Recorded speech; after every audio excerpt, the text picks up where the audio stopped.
Dengan perubahan pada sektor pendapatan daerah, maka akan berdampak secara langsung terhadap perubahan kebijakan belanja daerah, sehingga belanja daerah diproyeksikan mengalami perubahan.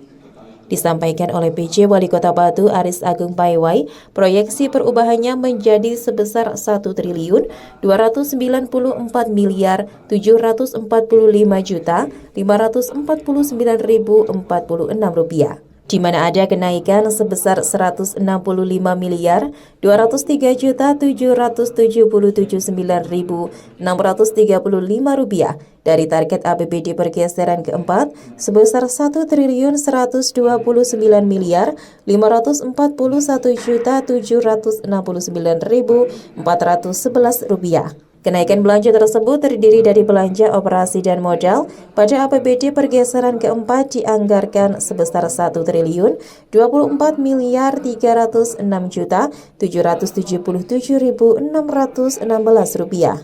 Pada rancangan perubahan KUA PPAS, perubahan diproyeksikan mengalami peningkatan sebesar 139.552.305.585 rupiah, sehingga menjadi sebesar 1.161.455.560.201 rupiah. Belanja tidak terduga pada APBD pergeseran keempat dianggarkan sebesar 8.993.420.095 rupiah. Pada rancangan perubahan KUA PPAS diproyeksikan sementara menjadi 30.689 juta rupiah, naik sebesar 19.252.056.905 rupiah.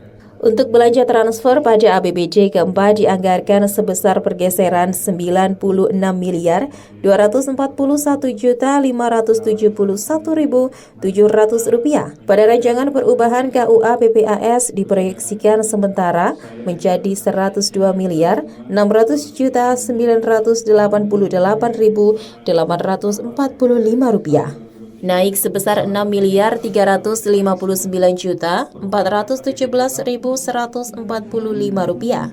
Kenaikan tersebut disebabkan karena terjadi peningkatan pendapatan daerah dan penerimaan pendapatan daerah tahun 2022 yang melebihi target.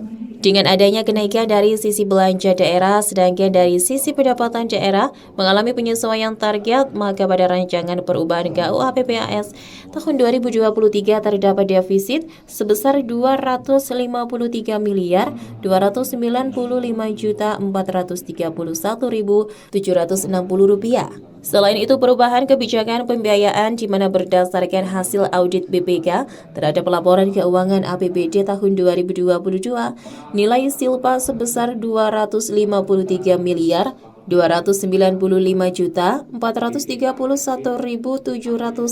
rupiah. Dari anggaran silpa tersebut dialokasikan pada APBD pergeseran keempat sebesar 120.995.854.143 rupiah. Sehingga silpa yang dapat direncanakan untuk dialokasikan sebagai pembiayaan daerah neto guna menutup defisit pada perubahan APBD tahun berjalan adalah sebesar 132.599.577.617 rupiah. Dari Kota Batu, Abraham Patrika, ATV melaporkan.